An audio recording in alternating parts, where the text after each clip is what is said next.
Shabbat Shalom. In this week's Torah portion, we are introduced to Jacob and Esau. We are told that they are active in their mother's womb.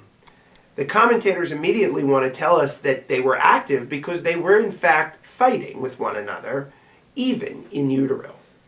When they come out, we see their exchanges between one another, and many commentators want us to see this as Esau being evil and Jacob being good. It's easy after the fact, because Jacob was the father of the Jewish people and Esau the father of nations that ultimately would be at war with the Jewish people, to say that Esau was the bad one and Jacob was the good one. I tend to look at this story a little bit differently. To me, this is just a little bit of good old sibling rivalry. I grew up in a family where 4 children occupied 3 different bedrooms. That basically is a prescription for a lot of fighting, a lot of yelling, but also a lot of love and a lot of support. If I had a nickel for every time that my mother said to us, if you can't count on one another, who can you count on? Well, let's just say I'd be a rich man. Fast forward to today. My best friends in the world are my 3 siblings. I love them with all of my heart.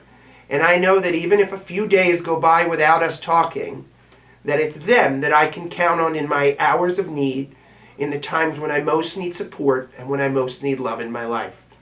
My siblings are my best friends. I cherish my relationship with them, and I cherish the all too brief time that I get to spend with them. Fast forward. 2 weeks from now, we'll read about the reconciliation between Jacob and Esau. Many commentators want us to believe that it wasn't an earnest reconciliation. That in fact, when they hugged and kissed one another, it wasn't a real hug or kiss, but one that was rooted in anger, in the enmity that these same commentators want us to believe existed even in utero. To me, that couldn't be further from the truth. Jacob and Esau reconcile, and they show love for one another, the kind of love that can only exist between 2 siblings. They realize ultimately that their greatest support will come from one another. So I think the lesson for me, the ultimate lesson for me of Jacob and Esau, is to love your brothers and sisters, to make sure you support them. And maybe this week, as we read about Jacob and Esau, this is the time to pick up the phone and let your siblings know just how much you love them. Shabbat Shalom.